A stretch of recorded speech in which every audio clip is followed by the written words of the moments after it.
We are very close to the end of the day, so I'm just going to carry on. We're going to do, as if I've just been lost in a hall of funhouse mirrors, we're going to do half an hour of reflections.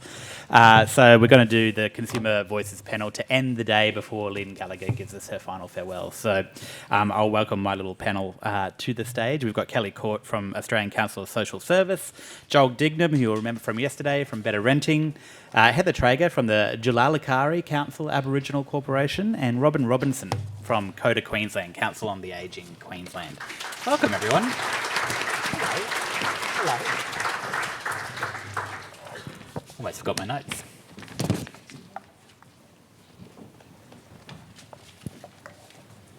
I've got this great story. Noah Webster was the great American lexicographer who was working on the American dictionary of the 1800s when his wife came into the study and found him with the secretary upon his lap. And she said, "Noah, I am surprised." He said, "No, my dear, you are astonished. It is we who are surprised." And I make that point when we're talking about language, right? Yeah, I know, I've left field Rick, that's what they call me back in Queensland. I make that point talking about language and being precise in what we want to say and who we say it to and how. I'm not trying to be a grammar pedant. But when we're talking about consumers of electricity, and particularly vulnerable consumers who might not know the lingo, certainly I have learnt a lot of acronyms this week. How do we actually get across what we're trying to say and be direct without scaring people away with things like, what is it? The dynamic operating envelope. I mean, honestly. Robin, I'm interested. What do you think? Is that on? Yes. Well, thanks, Rick. And interestingly, this was the number one point that I wanted to make in the... I actually didn't know that. In the discussion. I've been taking a few notes today and I've picked up, well, I've heard them before, but words like flexible demand. That means different things to me as a person on the street. Orchestration, again, it's a bit weird in coming from the energy industry. Social licence, that's another funny one to me. I agree with the speakers previously who said we've got to find another word for that. I really did like the apples. Oh, yeah. I could understand that. So I think the bottom line is we've really got to think about the language that we're using when we're talking to everyday people and make sure that it resonates. Test it on your mum and dad, test it on your family and friends. I test everything on my mum, the poor thing. That's right. They'll give you good feedback, and you can guarantee that. So, just think about the language as the number one message. Because I do feel like there's a bit of a gulf. I mean, I started out as a journalist back when newspapers still made money in 2005, just caught the tail end of it. And I had a sub-editor who got angry at me because I used the word utilise in my copy. He's like, no one uses utilise, just use, say use. And don't say whilst. It's not necessary, just say while. We're all guilty of it. This is the problem. And so we've got to think about in terms of, I know that covering the National Disability Insurance Scheme, there's a lot of plain English documentation to try and get across really complicated concepts. And I'm just thinking, Kelly, from your point of view, in terms of the work that you do, what do you see in terms of people thinking or not quite getting the message from government or corporate Australia when they're trying to communicate something? I know when the NDIS started, there was a lot of people, First Nations people in Alice Springs, Tennant Creek, who turned up to all these forums thinking it was the National Diabetes Institute because that was one of the services they really needed to use. And so there wasn't that communication. Do you see a lot of that talking at cross purposes? Yes, although I want to take it a little bit to the bigger picture, because I think it was Kirsty from DECU when she spoke. She talked about not energy transition but energy transformation, and she talked about how the minister describes it, and transformation, the way it was described as we can create a better place in Australia through this transformation is very exciting. But what does it mean? Yeah, so we've got a label, energy transformation, but no one has described what does energy transformation mean. And so we therefore have not communicated that to people about the potential benefits of the energy transformation. If we said to people that in 10, 15 years' time, you can live in a home that, is thermally efficient, is electrified,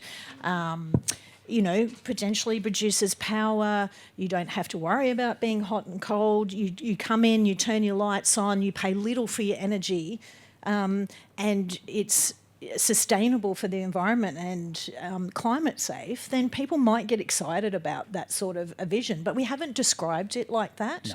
No. And there is no vision out there within government. We have a Climate Change Act that doesn't describe our vision of where we're going.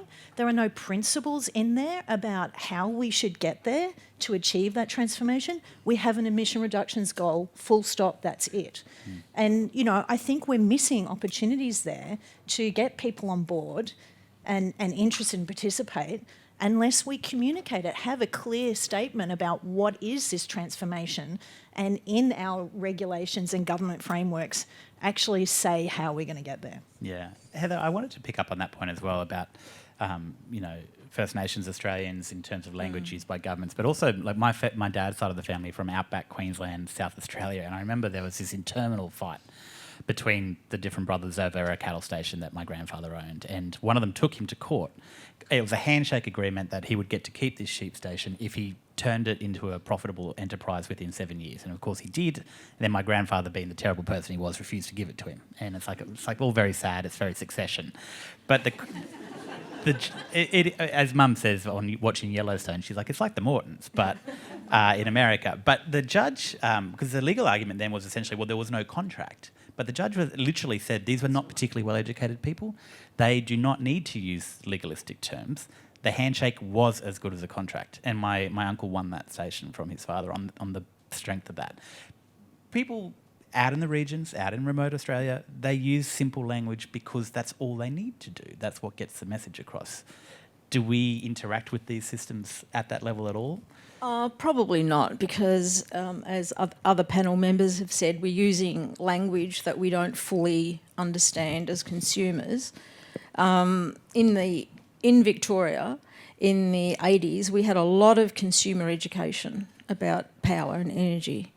But I don't know where it's just dropped off. I don't know. And there's very little in the Northern Territory. And, I'm one of those people with a prepaid card. I'm very happy about that for my electricity. But I had to work out roughly what I use from one Sunday to the next Sunday, multiply it by 6, and then go and pay, $100 or $150. Now, not everyone even, can do that. And I think you're right about Aboriginal people and people in the regions, rural people. Your word is your word, and you don't want to go back on that. So you never make a promise. Fancy about it. And that's right. Yeah. So I'm you not don't, saying this to be judgmental, by the way. I'm just saying my mum is the most clearest communicator so that I know. we do need to do a lot of education. Now, I did notice on a paper that I gave you yesterday... Which I haven't read yet. No. Back in 1994 was the first time that the NT government decided to charge for power for people out in remote locations. Wow. So why maybe we should just go back to free power for them. Honestly, they are living hundreds, like 6-8 hours drives Yeah, out of... I'm all about that.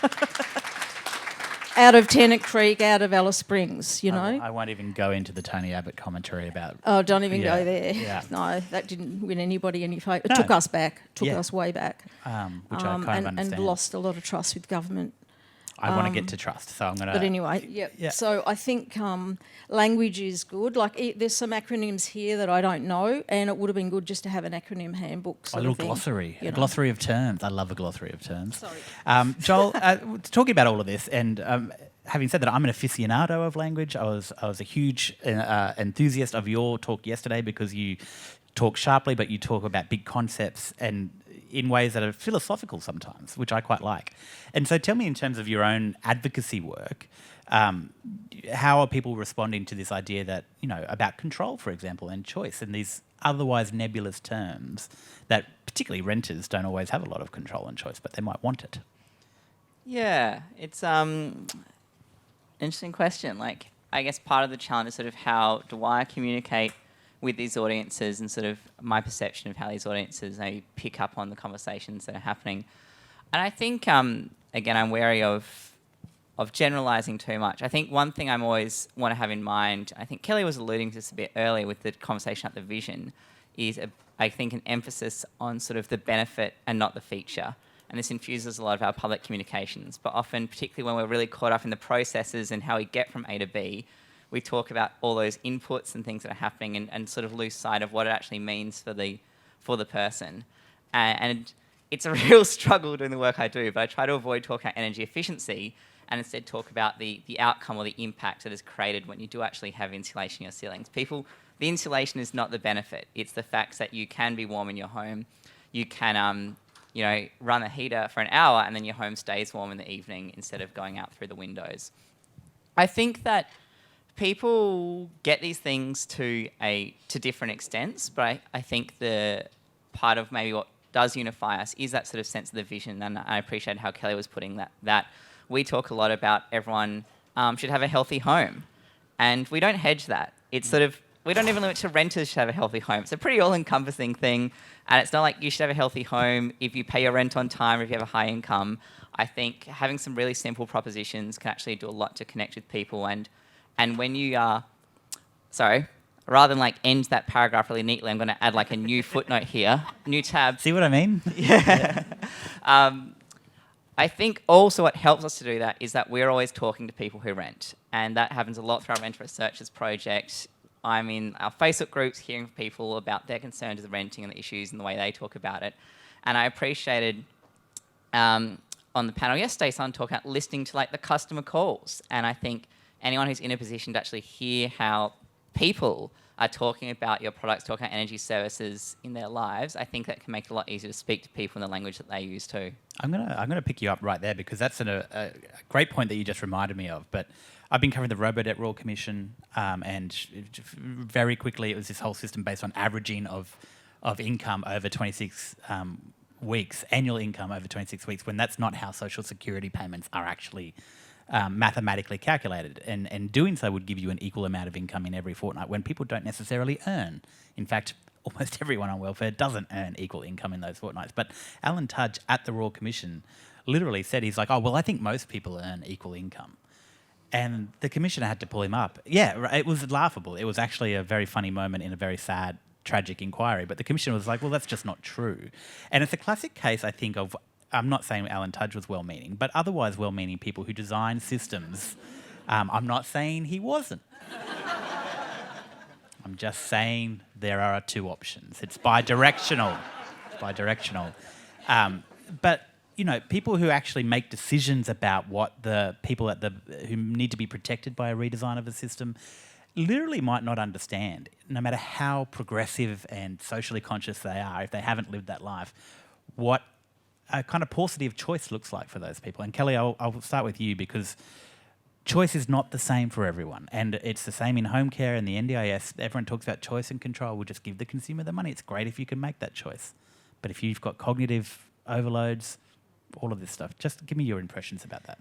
Yeah, I've been thinking a little bit actually over the last 2 days about engagement. And, we often talk about not everyone can engage in the energy system. And then I reflected, actually what we've been hearing from people is they engage all the time. They turn off their hot water system because they can't afford to run it. They choose not to cook food, and cook bills, right? They choose not to, they're forced, really, to not cook meals because they can't afford it. They don't put on the heater in winter because they can't afford it. They don't put the air conditioning, if they have air conditioning on in summer, because they can't afford it. We heard from Ruby yesterday, people go and sleep outside because, so they actually are making choices about their energy, but they're choices they should not be making. And then there's people that may not make the choice about the energy because they can't make the choice because they have to stay cool because they have a medical condition, and they make other choices. They go without food, they go without medicine. And I don't say this lightly. It's heartbreaking, the people that ring us up and say, what can we do? Where do we get help? So, you know, it's no, I'm good. But, you know, I think I heard people, you know, Hedda, Mike, say things today about, you know, where it's the tail wagging the dog, and I've got to use my glasses here to read. We're putting furniture around people. We assume that distribution is more democratisation. You know, these are all true, is that there's people in deep inequality now, and we're not looking at the energy system to see how we can address that. We're bolting on and designing an energy system for the people that have an asset and have the money and have the choice to be able to do it. If we put people with the least at the centre of policy design, we have a better energy system for everybody. That is absolutely true. And just to pick up on that point as well, I mean, that's absolutely true, and we should try and do that. But also, there's a great song with the flying lizards called Money, and I'm going to quote a lyric here. Money don't get everything, it's true, but what it don't get, I can't use. And sometimes the solution to poverty is it's caused by people not having money. It can be solved by giving them money. And that goes to social security and income support and other aspects of government. And those two things can work together. I'm just wondering, Joel, whether you've got a view on that in terms of the broader picture about giving people the ability to make those decisions for themselves. Yeah, it's I feel like it's a bit rough for the people in this room because we didn't design the social security system, and yet I'm sure people have to deal with customers going into energy debt because they just don't have an income to afford energy, and so it's not your fault, but it's a bad system, and you know we need to find the points of intervention we have within it. Certainly a thing we find with the renters we work with is that sometimes the bottom line is this person just does not have enough money coming in the door to meet what they need to survive. And so there's, yes, certainly space for intervention on that. Money can really help. I think I am wary of interventions where it's just putting money in a leaky bucket. And I think some of the response to energy price shocks recently that have been about increasing concessions can be a really great short-term response. But it seems like we've been getting short-term responses for the last 10 plus years. And I would have loved to see more governments saying, we're actually going to improve our housing stock so that you'll actually be saving money this summer, this next winter, and every summer and winter to come. And that's, you know, if people had done that back in the oil shocks 50 years ago, we'd be in a much stronger position now. I will say, though, on the question, finally on the question of money, and it relates a bit to the question of language, I think we talk a lot about like low-income households and vulnerable households. We're really wary about speaking about it in class terms, which I don't know, maybe I do know why that is, but I think it's... I'm interested in why. Yes. Yeah. I think it's, well, I guess I'm not sure exactly why. We'll leave that to the sociologists, and we've got some in the room. But I think it's important to be aware of because I think that can be where the inability to recognise people's different experiences comes from. We assume that people have similar experiences. For us, that, you know, when they get a big energy bill, it's like, oh, that's a bit rough, like, oh, well. But there are people with very different class backgrounds who have very different experiences, and we bring our own assumptions. Maybe we often don't know those assumptions until they're confronted. And so being able to become more aware of our own assumptions, realise our experiences aren't representative, and get better at hearing from those people with different experiences can really help us to design a better system. Yeah, that's a whole nother topic, but I fully support you on that one.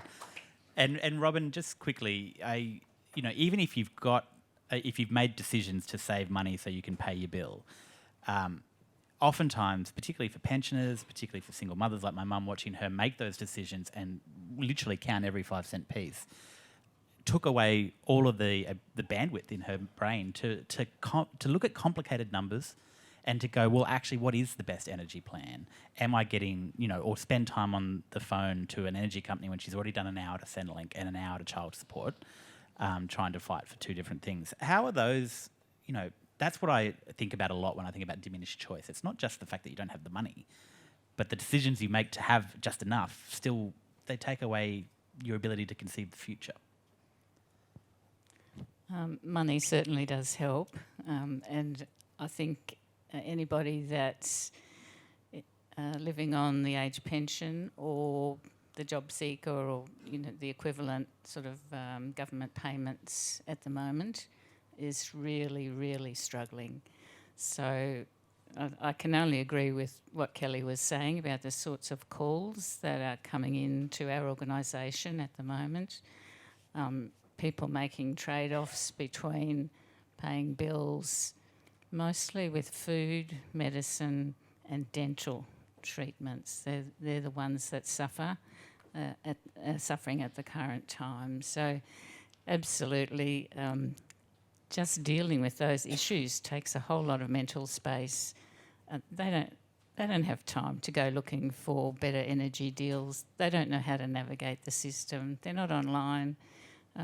It's just so hard for them. Yeah. So there's got to be an easier way for people like that. I think the energy cost in this country is just too high, basically. People are being sold a story, renewable energy is free. That's where we're going. So how does that equate with these rising bills? The story just doesn't add up for people who are not, every day working in this business. And that's a great segue to the topic of trust, I think, because it's come up a lot over the last couple of days in terms of being able to... institutions everywhere are losing trust, and I'm a journalist. It's going to be a very funny conversation for me to lead because no one trusts journalists, and they shouldn't. So, Heather, in terms of your community, where you're from, what is it that would take people to believe what they're being told by people in positions of power about how their power will work in the future? I don't even know about power, but do you remember the Prime Minister dropped into Alice Springs last week for 3 hours? Yeah, I saw it for about 45 seconds, yeah. In my street... Is that the tennis a lot more? I'm not even trying to be political. The day before that, in my street, were lots of lads between the ages of, I'd say, 16 and 26 who I'd never seen before. They looked a bit lost. Maybe they had relatives in the street or around, I don't know. I said, what is going on? Why have I got all these strange people in my street? And they said, that's the 100 lads that Alice Springs shipped out of Alice Springs for 3 days. They were shipped up to Catherine and some dropped off at Tennant Creek on the way. Did that actually happen? Well, is that just what someone's saying? Well, I don't know the facts, but it explained why there were strange lads in my street who didn't fit in. They didn't belong there, I could tell that. And they were gone.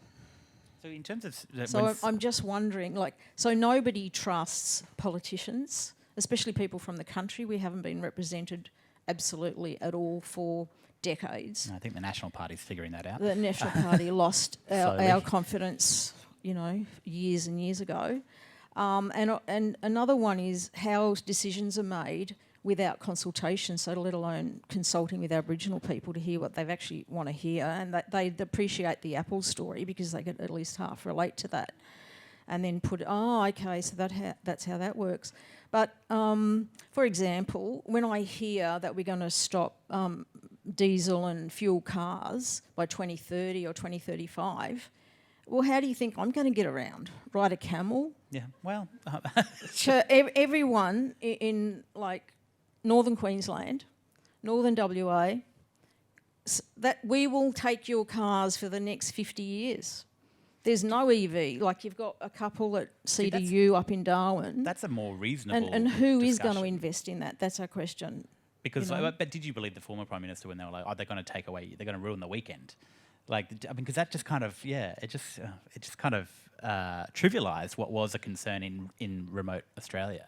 But Kelly, in terms of, I guess, the trust issue, particularly people at the margins, they've never really had any great reason to trust government. The safety net's been great for the decades that it's been there, but it's also becoming increasingly punitive just to be on it.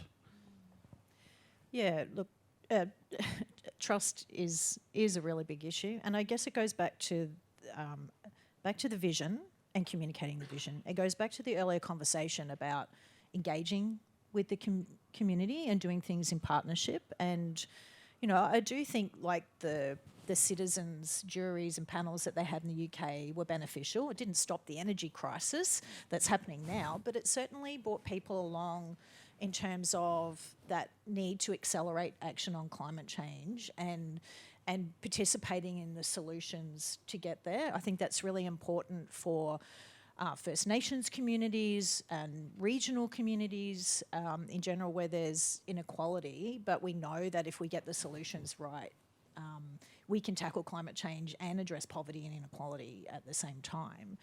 But it has to be genuine, again, and sorry to pick on Kirsty, she talked about the Energy Transformation Partnership that the ministers have pulled together, and it's great. It genuinely is great seeing federal and state and territory governments working together. That is going to benefit everyone, but they're setting the priorities. There has been no consultation with the community on what should be the priorities as part of that partnership. So, again, we're not quite hitting that, what does the community want? How should we doing it? And I just wanted to also call out Hedda saying that we haven't created the space about how to do things differently. That is absolutely true. It goes back to my earlier comment that we're sitting here bolting on to an existing system, hoping to get to somewhere in the future without having really thought about what that future can look like. And do we need to redesign the system, innovate and do it differently so that we can, like I said, tackle climate change and address poverty and inequality? We're not having those conversations. It's a great point. Joel, what do we need to change? How do we actually move forward from this point? You can talk about trust if you want, but if there's other issues that you want to bring up, now's your chance. Well, I don't know why I've taken such a menacing tone with Joel, but I was like, come on, Joel, you can do it. I mean, the irony is I think maybe part of what we need to change is being wary about talking about things that we don't have the expertise on. I feel like you've really thrown me a big question here.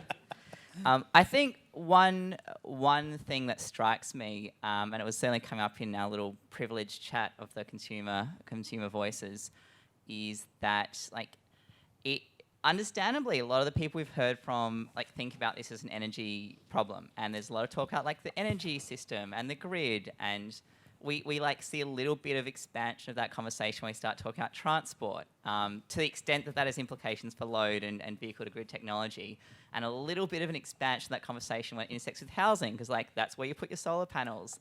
But for people, it's one conversation, and I think just thinking about sort of the energy dimension of it in isolation doesn't meet people where they are. It doesn't connect with their experiences in their lives. That intersection of how much income I have and what are my different costs that I'm facing, what's the state of my home, can I afford dental care, can I afford the energy I need? These are things that of course intersect. And not everyone needs to go out there and do systems thinking all the time, but I think that thinking more about the context, I suppose, in which this work is doing, not just what is our vision for the energy system, but maybe what is our broader vision and what does that mean for the energy system, is something that I think every now and then, maybe once a year at a Foresighting Forum, we can try to adopt that broader lens. And we will be hosting confessionals for all the engineers in the room after this. We're about to wrap up, but I'm going to give the final word to you, Robin, just in terms of, feel free to bring anything you want in, but in terms of what the future looks like, from your point of view, energy is important, electricity is important, but how do we keep people at the centre of that? I'd like to second Joel's comment about expanding the conversation, and I think that came up very clearly today, and it also came up yesterday in relation to healthcare. So are we buying electricity, electrons, or are we buying a warm home or a cool home or whatever the case may be? So I certainly support that approach of having a much broader conversation, more people in the room and talking to the people where they live. While I have the microphone, could I just say on a positive note, I don't think it's all doom and gloom here. I just want to call out from my day job, in the last couple of years I have observed quite a lot of community consultations being carried out by DNSPs, and there's some great work being done, meeting people where they are, talking their language and understanding their problems. I'm not going to mention any names because they're here, but there is hope. Just follow the thanks. sound of the claps. Yeah. Thank you so much, Robin. Honestly, this time just goes so fast when I'm up here. I'm so sorry if we didn't get to everything. But thank you so much to my panel, Robin, Heather, Joel and Kelly. I did everything right? Well, you're looking at me so strange. We wanted Yeah. to plug something. Oh, please do. Plug away. Yeah. One of the things that have been talked about last couple of days is regulation, and one of the things we've been collectively advocating for is mandatory energy efficiency standards in rental properties. So there's a bunch of people here who've been collaborating and have developed a community sector blueprint on what a framework should look like, and we're hosting a webinar on the 10th of March to talk about that blueprint. Registration, is it up on your website? Healthyhomes.org.au. And I think Homes. and ACOS should be both on our website. So we really love to have people come and hear what a blueprint can look like for energy efficiency standards in rental properties. I love that. Now look what you've done. You've created change. Thank you so much, everyone. I just wanted to say thank you to the panel and to say that we're pretty much done now. We're about to hear from Lynn Gallagher for the final CEO's closing remarks. But just as we go to lunch, I just wanted to let you know that if anyone has to run out the door, they've actually put little takeaway containers out there if you want to grab and go. The venue does advise that you eat the food within the hour, so the clock starts now. Thank you so much, and please welcome Lynn. Okay, so let's not get between you and lunch, but I do have some things I need to say, mainly appreciation, I think. So, and to bring us home. So, look, what I'd have to say is the contribution of the people who participated in the Consumer Voices panel has made a huge difference, I think, to this forum, and we just appreciate your opportunity, your honesty, your courage, your authenticity. And what I'd also like to say is I'd written some notes about, well, what should we do at next year's Foresighting Forum? And I think, take it away, Joel, take it away, Robin. You pretty much nailed it. It's about expanding the system, expanding our thinking, and then coming back to energy. So thank you very much. I think you've really picked up very much the themes from our international speakers, who I think have made a great contribution to the discussion as well. I'd like to say we've had some very moving moments at this forum. I'm actually getting teary now. That's weird. But, we have to remember this is what it's all for. This is about how people are impacted, how their lives and livelihoods are impacted. I'd like to recognise and acknowledge the small business people who may have not felt quite as heard in the last 2 days, but we do also think about the role that you play in our economy and in our lives. So I think that's very important. I do want to say that I thought Auntie Joan Bell's welcome yesterday was one of the most, I am getting teary, one of the most moving welcomes that I've ever heard, and inviting us all to be part of the journey forward this year, and also to welcome us to her country in such a meaningful way. So thank you for that. Thanks for recognising that. I might just remember to do the thing that I shouldn't forget to do, which is, so next year's Foresighting Forum will be here 14th, 15th of February 2024, and we really, I'm not exaggerating, we'd had a lot of discussion amongst ourselves this morning, but I think Joel and Robin, and then the very moving comments from Kelly and also the people who spoke yesterday, and all our participants have really contributed to the theme of next year's conference. So finally, just to wrap up, what I didn't do yesterday, and usually is customary, is to mention and point out our board members who don't know I'm about to do this to them. So Chris Bangaro, put your hand up. Virginia Hickey, thank you so much for being here. Gavin, I'm just going to forget about mentioning you wherever you are. And I'm not going to ask people to stand and sing happy birthday to you, but happy birthday, Gavin.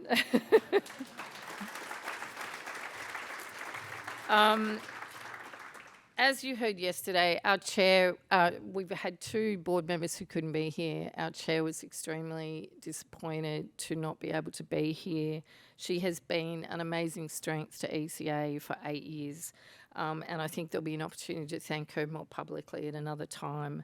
But I was so pleased that we could actually get her message, and she genuinely, as you heard, cares a great deal about the things that we've been talking about for the 2 days. Thanks to all the speakers, panellists, presenters, people who've travelled. You and your work are the giants on whose shoulders we stand, and the success of this forum. I keep saying conference. This forum is achieved. My thanks to social scientists. You're all amazing. There should be more of you. I can hear David Haviett probably in my head saying, and heterodox economists as well, and reformed engineers. There should be more of you. I still think Lachlan is right that the best invention technology ever invented was the light switch. You know, just think about what you don't have to do, which is an important part of that. Thank you to all the creativity and challenging ideas from you participating. It would not be a Foresighting Forum if we didn't have apples, the Hulk, islands, things coming at us from the sea. I'm trying to think of the various other things. But, you know, the point of the Foresighting Forum is not to come and repeat to each other things we already know. I'm hoping that all of you have come away with something new that you hadn't thought about, something valuable that you've learnt. And as I started yesterday, challenging us all, what is my role in this? What can I do? What can I do to make a difference, to actually creating a better future for all of us, for our communities, for our friends, for our neighbours, for the people we care about? Some more housekeeping things. A number of people have asked, there are some people who haven't been to the Foresighting Forum before, not many, maybe. There's a lot of repeat people, which is great. We always do video film all the panel sessions. We do make sure we get all the slide materials and decks and all of that available. Usually takes us a couple of days. We will also be pestering you with a survey for some feedback, and believe you me, we do listen to it and take notice of it, and then factor that into improving the experience for next year. And I think that's all I had to cover. So that's great. So I'm now going to spring a surprise on you. So we've had some great videos. So to bring us home, and I'm just going to check the audio guys are ready to go. Great. So I invite you now. I'm going to ask you to sort of suspend disbelief for a minute and not think about class and whiteness and privilege. But leaving that aside, if Miley Cyrus was an energy consumer, what does that mean for system design and energy transformation? So enjoy your lunch and thank you. And let's get the video.